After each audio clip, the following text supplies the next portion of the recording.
الله أكبر.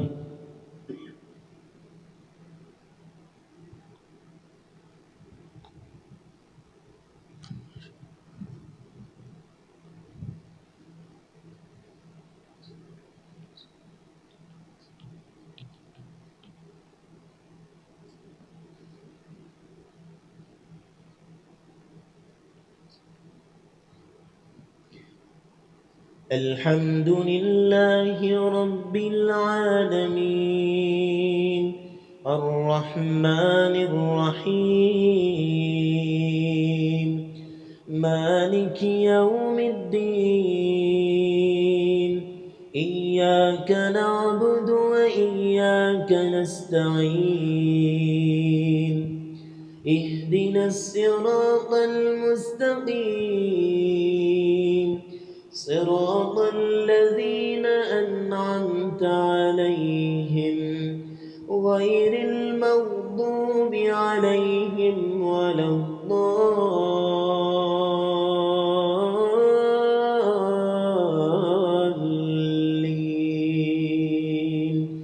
آمين.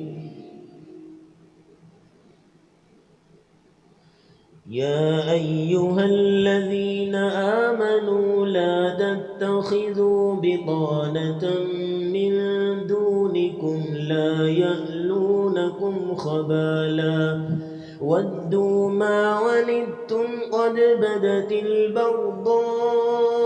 من أفواههم وما تخفي صدورهم أكبر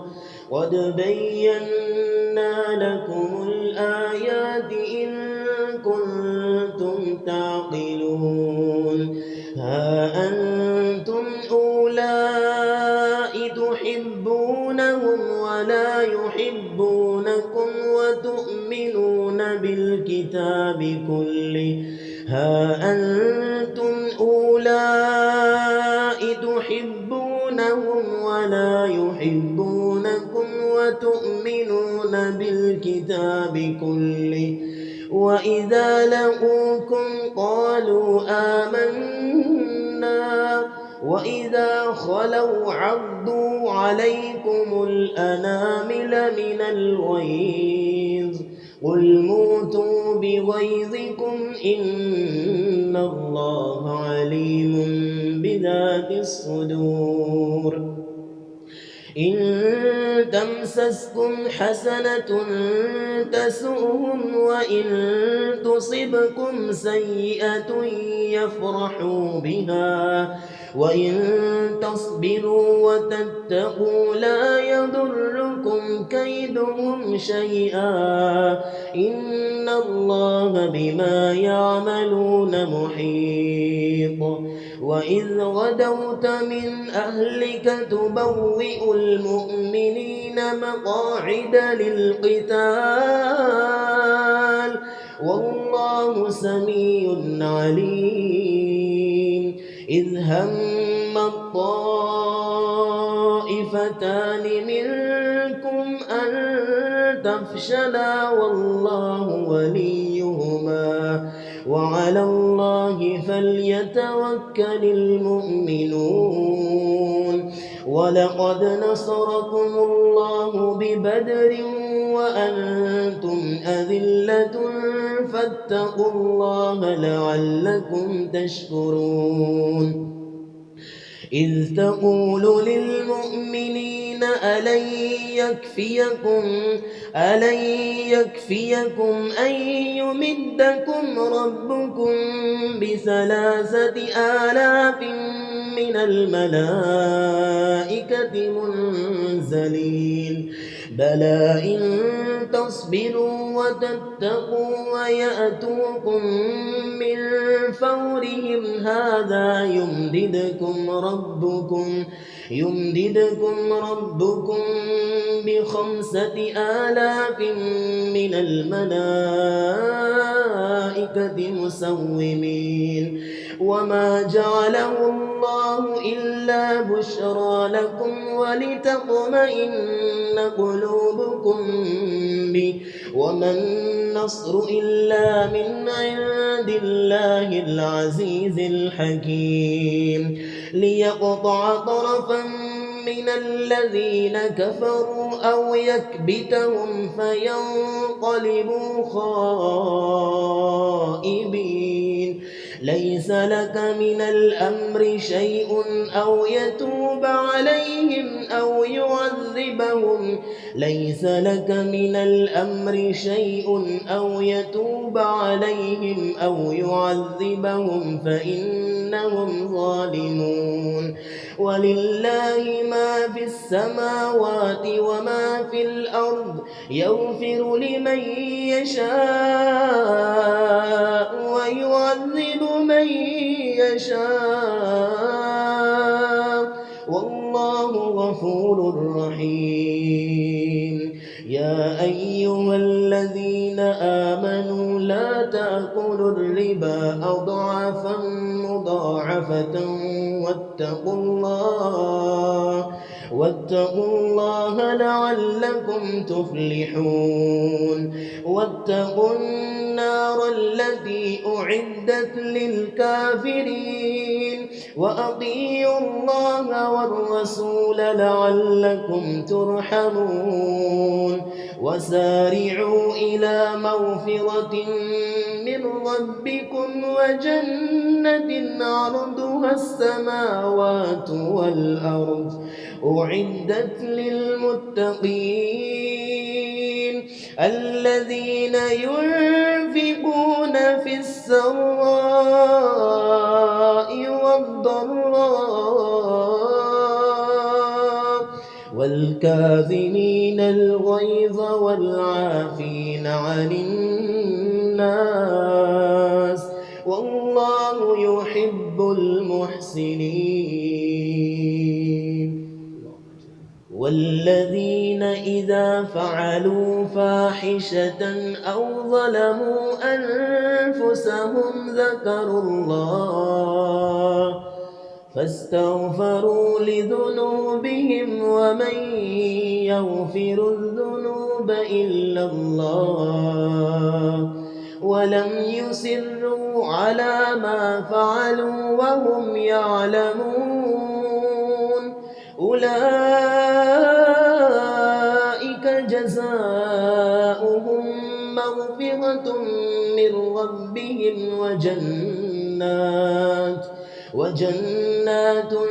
تجري من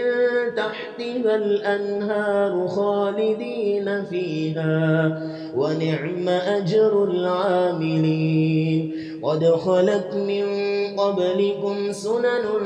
فسيروا في الأرض فانظروا كيف كان عاقبة المكذبين هذا بيان للناس وهدى وموعظة للمتقين ولا تهنوا ولا تحزنوا وأنتم الأعلون إن كنتم مؤمنين إن يمسسكم قرح فقد مس القوم قرح مثله وتلك الأيام نداولها بين الناس وليعلم الله الذين آمنوا ويتخذ منكم شهداء والله لا يحب الظالمين وليمحص الله الذين آمنوا ويمحق الكافرين أم حسبتم أن تدخلوا الجنة ولما يعلم الله الذين جاهدوا منكم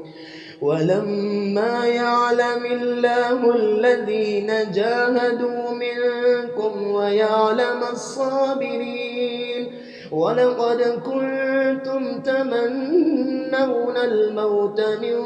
قبل أن تلقوه فقد رأيتموه وأنتم تنظرون وما محمد إلا رسول قد خلت من قبله الرسل أفإن مات أو قتلا انقلبتم على أعقابكم ومن ينقلب على عقبيه فلن يضر الله شيئا وسيجزي الله الشاكرين وما كان لنفس أن تموت إلا بإذن الله كتابا مؤجلا ومن يرد ثواب الدنيا نؤته منها ومن يرد ثواب الآخرة نؤته منها وسنجزي الشاكرين وكأي من نبي قاتل معه ربيون كثير فما وهنوا لما أصابهم في سبيل الله وما ضعفوا وما استكانوا والله يحب الصابرين وما كان قولهم إلا أن قالوا ربنا اغفر لنا ذنوبنا وإسرافنا في أمرنا وثبت أقدامنا وانصرنا على القوم الكافرين فآتاهم الله ثواب الدنيا وحسن ثواب الآخرة والله يحب المحسنين يا أيها الذين آمنوا إن تطيعوا الذين كفروا يردوكم على أعقابكم فتنقلبوا خاسرين بل الله مولاكم وهو خير الناصرين سنلقي في قلوب الذين كفروا الرعب بما أشركوا بالله ما لم ينزل به سلطانا ومأواهم النار وبئس مثوى الظالمين ولقد صدقكم الله وعده إذ تحسونهم بإذنه حتى إذا فشلتم وتنازعتم في الأمر وعصيتم من بعد ما أراكم ما تحبون منكم من يريد الدنيا ومنكم من يريد الآخرة ثم صرفكم عنهم ليبتليكم ولقد عفا عنكم والله ذو فضل على المؤمنين إذ تصعدون ولا تلوون على أحد والرسول يدعوكم في أخراكم فأصابكم غما بغم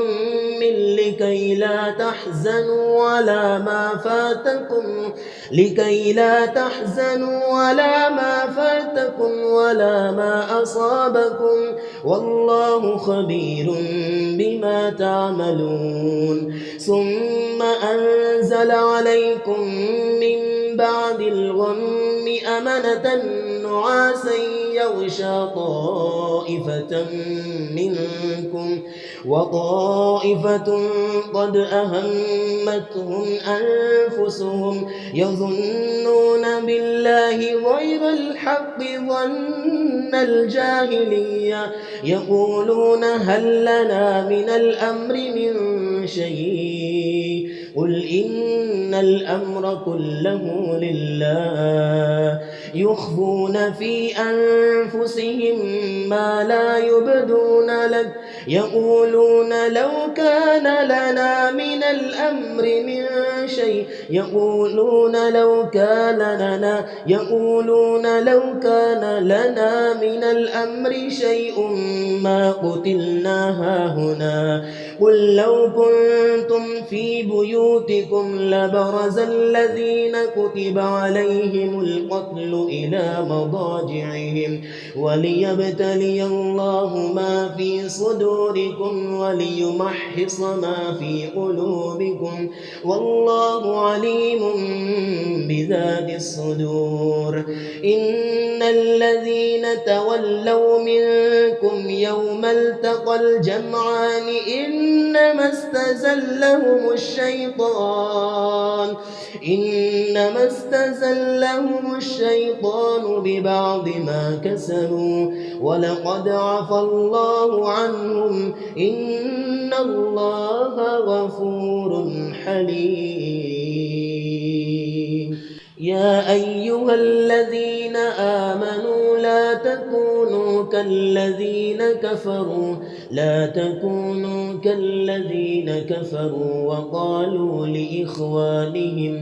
وقالوا لإخوانهم إذا ضربوا في الأرض أو كانوا غزا لو كانوا عندنا ما ماتوا وما قتلوا ليجعل الله ذلك حسرة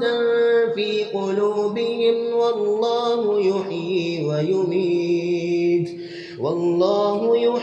ويميت والله بما تعملون بصير ولئن قتلتم في سبيل الله أو متم لمغفرة من الله ورحمة خير مما يجمعون ولئن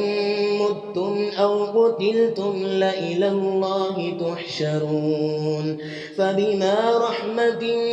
من الله لنت لهم ولو كنت فظا غليظ القلب لانفضوا من حولك فاعف عنهم واستغفر لهم وشاورهم في الأمر فإذا عزمت فتوكل على الله إن الله يحب المتوكلين إن ينصركم الله فلا غالب لكم وإن يخذلكم فمن ذا الذي ينصركم من بعده وعلى الله فليتوكل المؤمنون وما كان لنبي أن يغل ومن يغل يأت بما غل يوم القيامة ثم توفى كل نفس ما كسبت وهم لا يظلمون أفمن اتبع رضوان الله كمن باء بسخط من الله ومأواه جهنم وبئس المصير هم درجات عند الله والله بصير بما يعملون لقد من الله على المؤمنين إذ بعث فيهم رسولا من أنفسهم يتلو عليهم آياته ويزكيهم ويعلمهم الكتاب والحكمة وإن كانوا من قبل لفي ضلال مبين أولما أصابتكم مصيبة قد أصبتم مثليها قلتم أنى هذا قل هو من عند الله إن الله على كل شيء قدير قل هو من عند الله إن الله بما تعملون خبير أولما أصابتكم مصيبة قد أصبتم مثليها قلتم أنى هذا قل هو من عند أنفسكم إن الله بما تعملون خبير إن الله على كل شيء قدير وما أصابكم يوم التقى الجمعان فبإذن الله وليعلم الذين نافقوا وقيل لهم تعالوا قاتلوا في سبيل الله أو ادفعوا قالوا لو نعلم قتالا لاتبعناكم هم للكفر يومئذ أقرب منهم للإيمان يقولون بأفواههم ما ليس في قلوبهم والله أعلم بما يكتمون الذين قالوا لإخوانهم وقعدوا لو أطاعونا ما قتلوا قل فادرءوا عن أنفسكم الموت إن كنتم صادقين ولا تحسبن الذين قتلوا في سبيل الله أمواتا بل أحياء عند ربهم يرزقون فرحين بما آتاهم الله من فضله ويستبشرون بالذين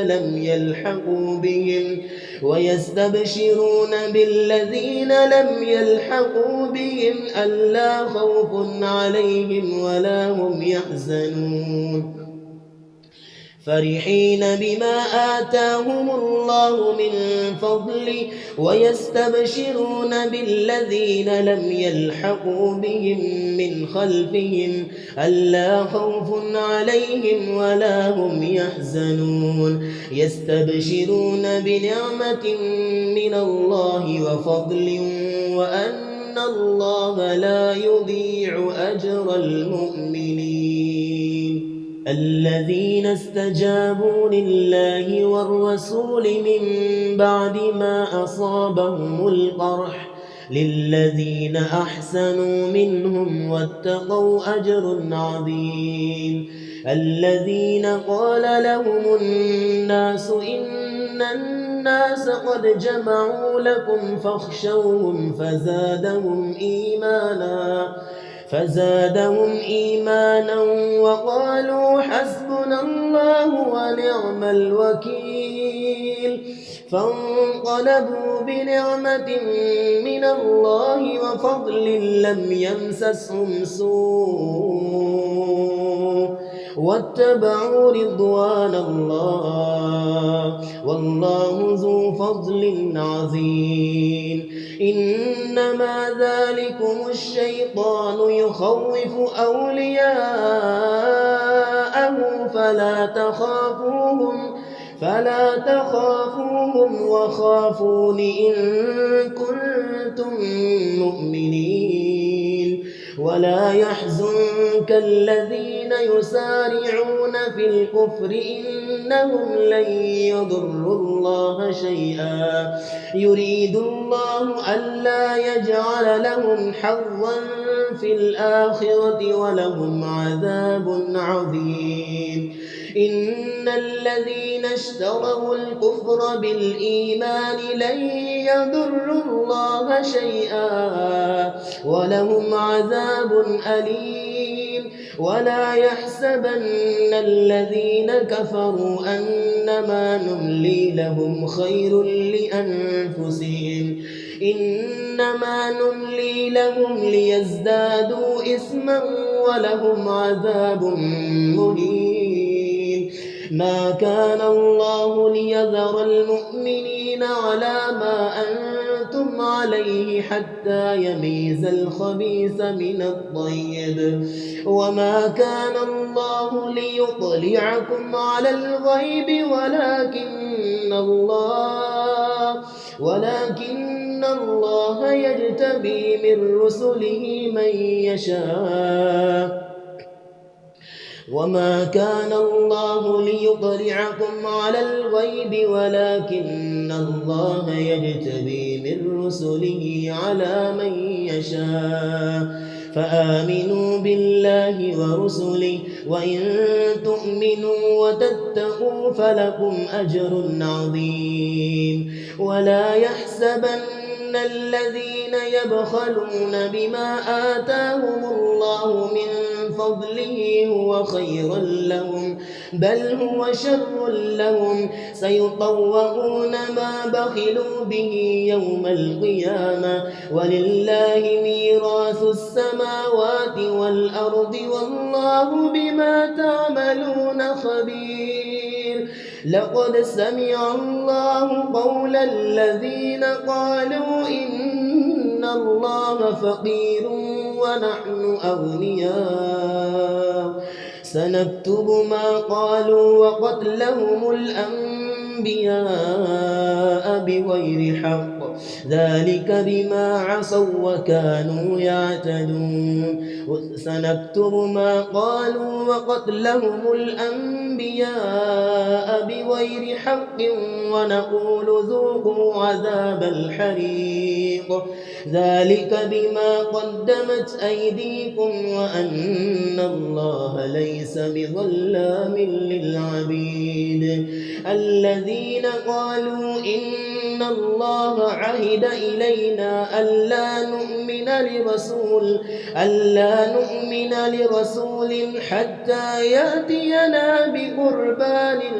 تأكله النار قل قد جاءكم رسل من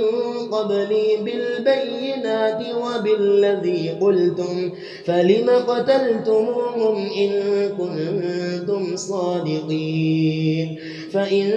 كذبوك فقد كذب رسل من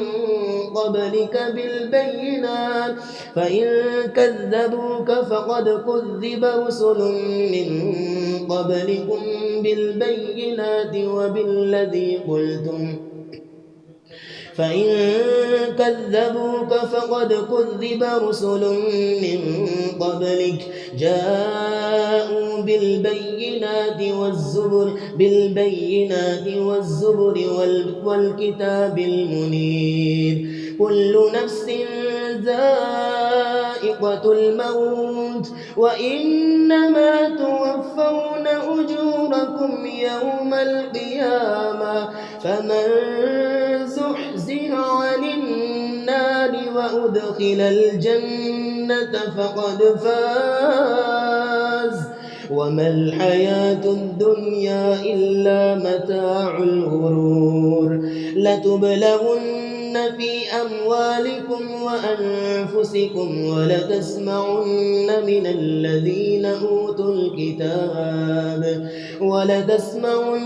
من الذين أوتوا الكتاب من قبلكم ومن الذين أشركوا أذى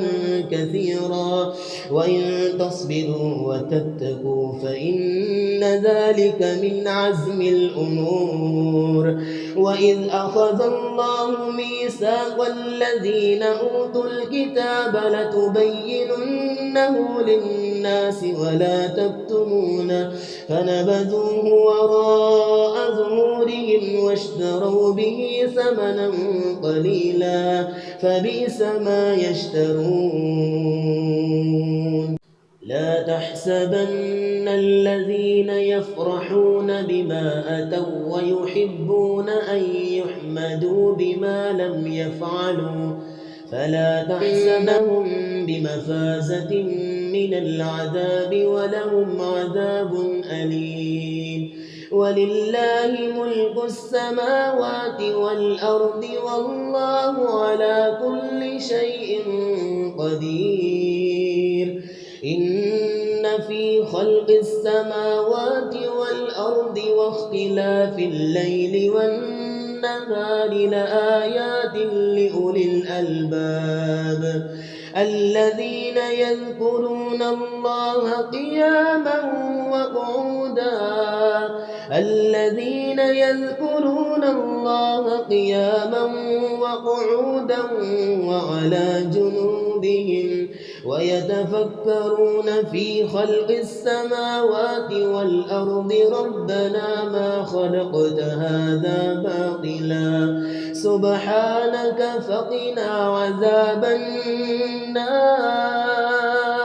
ربنا إنك من تدخل النار فقد أخزيته وما للظالمين من أنصار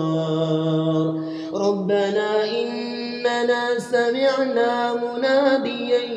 ينادي للإيمان أن آمنوا بربكم فآمنا ربنا فاغفر لنا ذنوبنا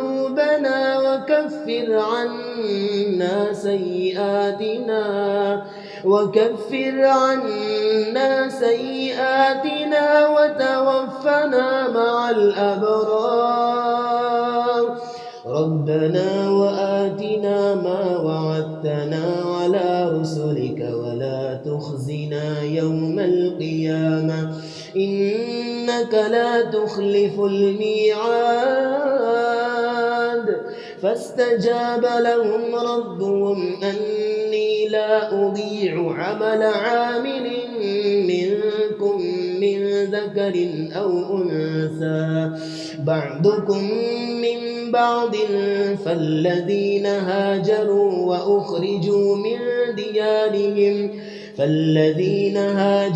وأخرجوا من ديارهم وأوذوا في سبيلي وقاتلوا وقتلوا لأكفرن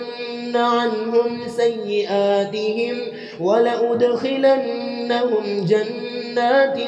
تجري من تحتها الأنهار ثوابا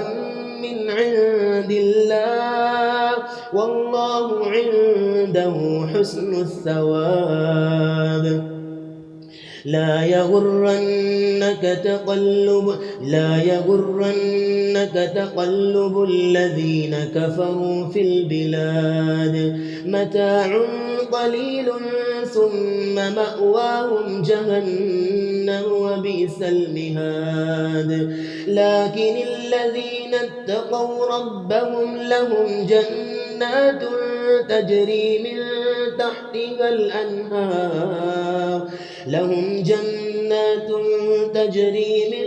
تحتها الأنهار خالدين فيها نزلا من عند الله وما عند الله خير للأبرار وإن من أهل الكتاب لمن يؤمن بالله وما أنزل إليكم وما أنزل إليهم خاشعين لله لا يشترون بآيات الله ثمنا قليلا أولئك لهم أجرهم عند ربهم إن الله سريع الحساب يا أيها الذين آمنوا اصبروا وصابروا ورابطوا واتقوا الله لعلكم تفلحون بسم الله الرحمن الرحيم يا أيها الناس اتقوا ربكم الذي خلقكم من نفس واحدة وخلق منها زوجها وبث منهما رجالا كثيرا ونساء واتقوا الله الذي تساءلون به والأرحام إن الله كان عليكم رقيبا وآتوا اليتامى أموالهم ولا تتبدلوا الخبيث بالطيب ولا تأكلوا أموالهم إلى أموالكم إنه كان حوبا كبيرا وإن خفتم ألا تقسطوا في اليتامى فانكحوا ما طاب لكم من النساء مثنى وثلاث ورباع، فإن خفتم ألا تعدلوا فواحدة أو ما ملكت أيمانكم ذلك أدنى ألا تعولوا. وآتوا النساء صدقاتهن نحلة، فإن طبن لكم عن شيء منه نفسا فكلوه هنيئا مريئا. ولا تؤتوا السفهاء أموالكم التي جعل الله لكم قياما فارزقوهم منه واكسوهم وقولوا لهم ولا تؤتوا السفهاء أموالكم التي جعل الله لكم قياما وارزقوهم فيها واكسوهم وقولوا لهم قولا معروفا. وابتلوا اليتامى حتى إذا بلغوا النكاح، فإن آنستم منهم رشدا فادفعوا إليهم أموالهم ولا تأكلوها إسرافا وبدارا أن يكبروا. ومن كان غنيا فليستعفف ومن كان فقيرا فليأكل بالمعروف. فإذا دفعتم إليهم أموالهم فأشهدوا عليهم وكفى بالله حسيبا. للرجال نصيب مما ترك الوالدان والأقربون وللنساء نصيب مما ترك الوالدان والأقربون مما قل منه أو كثر نصيبا مفروضا. وإذا حضر القسمة أولو القربى واليتامى والمساكين فارزقوهم منه وقولوا لهم قولا معروفا. وليخشى الذين لو تركوا من خلفهم ذرية ضعافا خافوا عليهم فليتقوا الله وليقولوا قولا سديدا. إن الذين يأكلون أموال اليتامى ظلما إنما يأكلون في بطونهم نارا وسيصلون سعيرا. يوصيكم الله في أولادكم للذكر مثل حظ الأنثيين، فإن كن نساء فوق اثنتين فلهن ثلثا ما ترك، وإن كانت واحدة فلها النصف، ولأبويه لكل واحد منهما السدس مما ترك إن كان له ولد، فإن لم يكن له ولد وورثه أبواه فلأمه الثلث، فإن كان له إخوة فلأمه السدس من بعد وصية يوصي بها أو دين. آباؤكم وأبناؤكم لا تدرون أيهم أقرب لكم نفعا فريضة من الله إن الله كان عليما حكيما. ولكم نصف ما ترك أزواجكم إن لم يكن لهن ولد، فإن كان لهن ولد فلكم الربع مما تركن من بعد وصية يوصين بها أو دين. ولهن الربع مما مما تركتم إن لم يكن لكم ولد فإن كان لكم ولد فلهن الثمن مما تركتم من بعد وصية توصون بها أو دين. وإن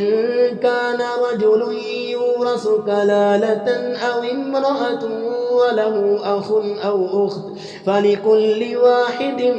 منهما السدس فإن كانوا أكثر من ذلك فهم شركاء في الثلث من بعد وصية يوصى بها أو دين غير مضار وصية من الله والله عليم حليم. تلك حدود الله ومن يطع الله ورسوله يدخله جنات تجري من تحتها الأنهار خالدين فيها وذلك الفوز العظيم. ومن يعص الله ورسوله ويتعد حدوده يدخله نارا خالدا فيها فله عذاب مهين. واللاتي يأتين الفاحشة من نسائكم فاستشهدوا عليهن 4 منكم فإن شهدوا فأمسكوهن في البيوت حتى يتوفاهن الموت أو يجعل الله لهن سبيلا. واللذان يأتيانها منكم فآذوهما فإن تابا وأصلحا فأعرضوا عنهما إن الله كان توابا رحيما. إنما التوبة على الله للذين يعملون السوء بجهالة ثم يتوبون من قريب فأولئك يتوب الله عليهم وكان الله عليما حكيما. وليست التوبة للذين يعملون السيئات حتى إذا حضر أحدهم الموت قال إني تبت الآن ولا الذين يموتون وهم كفار أولئك أعتدنا لهم عذابا أليما. يا أيها الذين آمنوا لا يحل لكم أن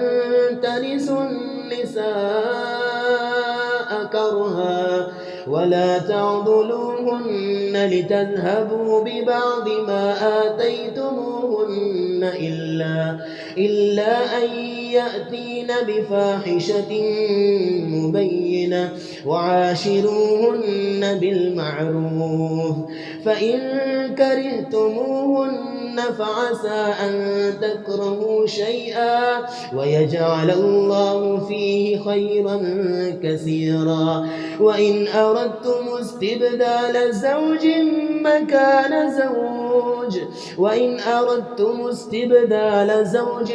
مكان زوج وآتيتم إحداهن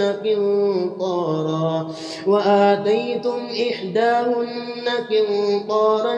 فلا تأخذوا منه شيئا أتأخذونه بهتانا وإثما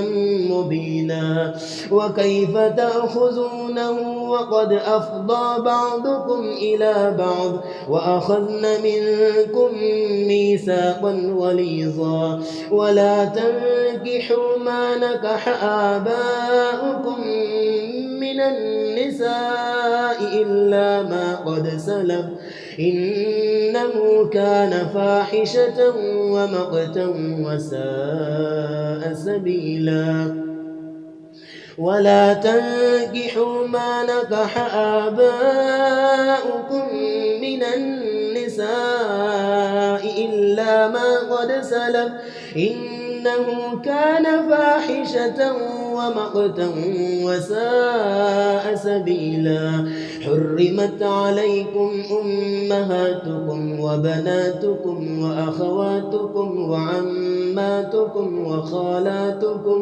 وبنات الأخ وبنات الأخت وأمهاتكم اللاتي أرضعنكم وأخواتكم من الرضاعة وأمهات نسائكم وربائبكم اللاتي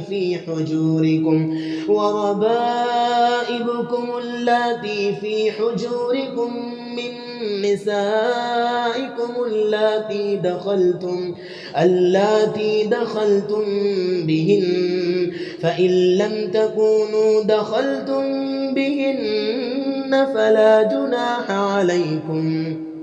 وحلائل أبنائكم الذين من أصلابكم وأن تجمعوا بين الأختين إلا ما قد سلف إن الله كان غفورا رحيما. والمحصنات من النساء إلا ما ملكت أيمانكم كتاب الله عليكم وأحل لكم ما وراء ذلكم أن تبتغوا بأموالكم محصنين غير مسافحين فما استمتعتم به منهن فآتوهن أجورهن فريضة ولا جناح عليكم فيما تراضيتم به من بعد الفريضة إن الله كان عليما حكيما. ومن لم يستطع منكم طولا أن ينكح المحصنات المؤمنات فمما ملكت أيمانكم من فتياتكم المؤمنات والله أعلم بإيمانكم بعضكم من بعض فانكحوهن بإذن أهلهن وآتوهن أجورهن بالمعروف محصنات غير مسافحات ولا متخذات أخدان فإذا أحصن فإن أتين بفاحشة فعليهن نصف ما على المحصنات من العذاب ذلك لمن خشي العنة منكم وأن تصبروا خير لكم والله غفور رحيم. يريد الله ليبين لكم ويهديكم سنن الذين من قبلكم ويتوب عليكم والله عليم حكيم. والله يريد أن يتوب عليكم ويريد الذين يتبعون الشهوات أن تميلوا ميلا عظيما. يريد الله أن يخفف عنكم وخلق الإنسان ضعيفا. يا أيها الذين آمنوا لا تأكلوا أموالكم بينكم بالباطل إلا أن تكون تجارة عن تراض منكم ولا تقتلوا أنفسكم إن الله كان بكم رحيما. ومن يفعل ذلك عدوانا وظلما فسوف نصليه نارا وكان ذلك على الله يسيرا. إن تجتنبوا كبائر ما تنهون عنه نكفر عنكم سيئاتكم وندخلكم مدخلا كريما. ولا تتمنوا أو ما فضل الله به بعضكم على بعض للرجال نصيب مما اكتسبوا وللنساء نصيب مما اكتسبن واسألوا الله من فضله إن الله كان بكل شيء عليما ولكل جعلنا موالي مما ترك الوالدان والأقربون والذين عقدت أيمانكم فآتوهم نصيبهم إن الله كان على كل شيء شهيدا الرجال قوامون على النساء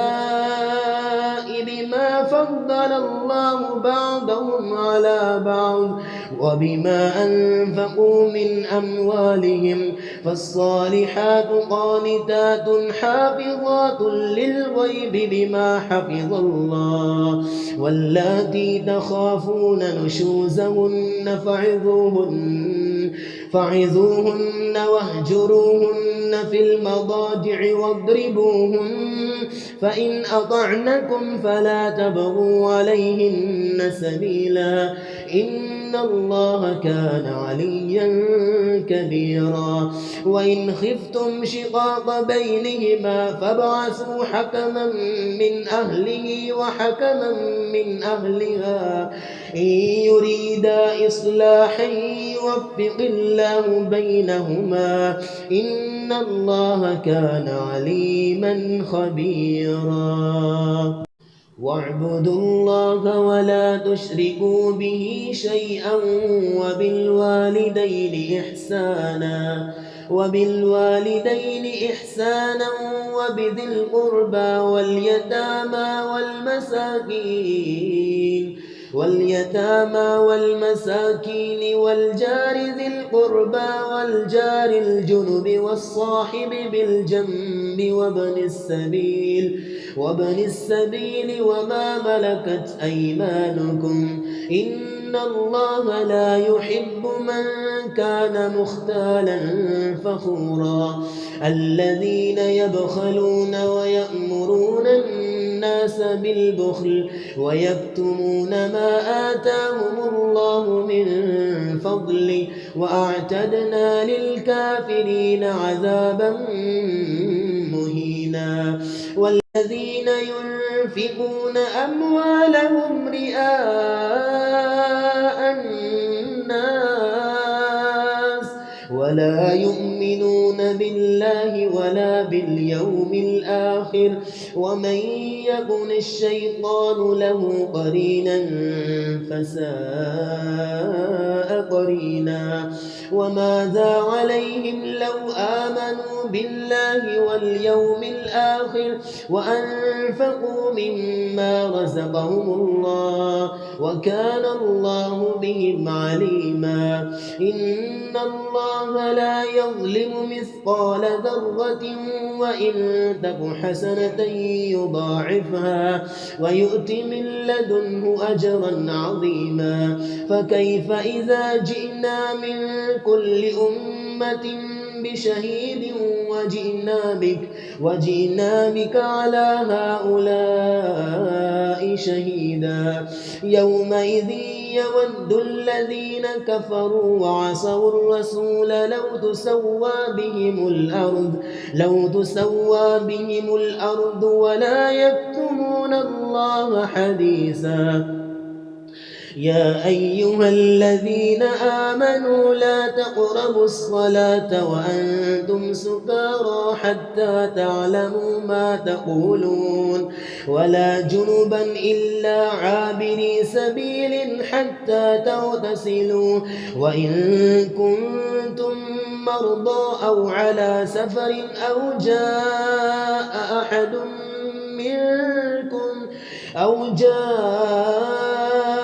أحد منكم من الغائط أو لامستم النساء فلم تجدوا ماء فتيمموا صعيدا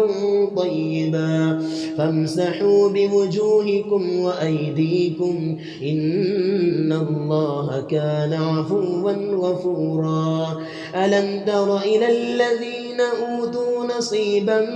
من الكتاب يشترون الضلالة ويريدون أن تضلوا السبيل والله أعلم بأعدائكم وكفى بالله وليا وكفى بالله نصيرا من الذين هادوا يحرفون الكلم عن مواضعه ويقولون سمعنا وعصينا واسمع غير مسمع وراعنا ليا بألسنتهم وطعنا في الدين ولو أنهم قالوا سمعنا وأطعنا واسمع وانظرنا لكان خيرا لهم وأقوم ولكن لعنهم الله بكفرهم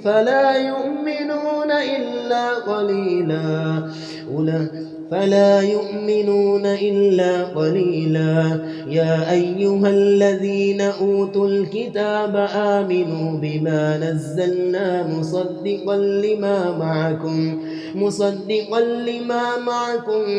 من قبل أن نطمس وجوها فنردها على أدبارها أو نلعنهم كما لعنا أصحاب السبت وكان أمر الله مفعولا.